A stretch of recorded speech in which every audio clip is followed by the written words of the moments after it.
Hi guys.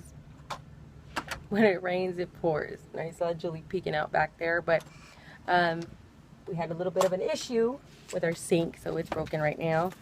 I had a long day, and there comes Aiden also. Say hi. Say hello. Hi. Today you get to meet my son William for the first time on camera because we're going to go and get his ID. Since he started his new job, he does need that to, of course, cash checks and get the job. But, you know, before then, he was giving me a hard time about getting it. So, kind of funny how we're in a rush to get it now. But that's just being a mom. So, I can't wait for you guys to meet him. Now would be a little bit of a good time to kind of tell you a little bit about myself. I mean, you do know about my family and, of course, my current situation of getting the diagnosis of the fibromyalgia and the gastroparesis. But just a little bit about me is that I was born here in Texas in June 11th, 1981. So I'm 34 years old now. I was born to a teenage mother who was 16, but actually did get married 1 year before. So I was not one of those babies that got married because of me. Kind of strange situation, right? And even in the 80s. So she was 16 at the time I was born, and almost 17. And then my dad was, I think, 2 years older. I have no idea. I know who my dad is, but he's never really been a part of my life. Short terms here and there, and the times he has been very, very, very bad.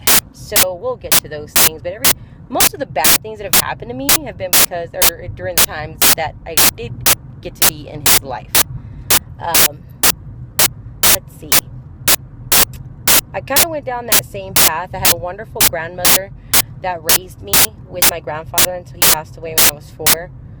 Being so little, you would think that that wouldn't have a big effect on my life, but I actually remember it pretty well. That's strange, but I do. And so after he was born, after he died, when I was 4, and it was just pretty much me and my grandma.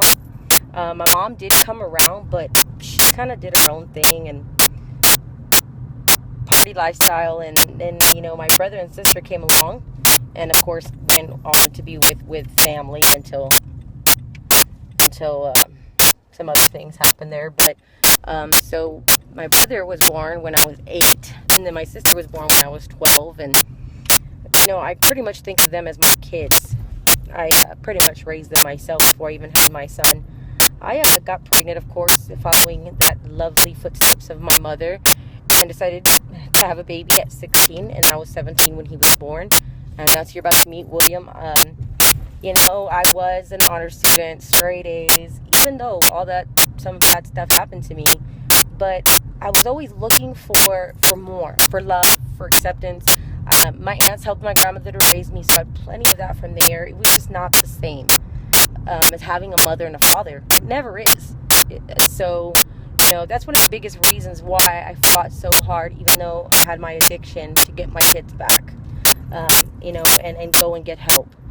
But yeah, instead of going to college, I had him, and I always tell him, I wish I had gone to school. I wish I had, done all these things, but I never regret you. I choose you over that any day.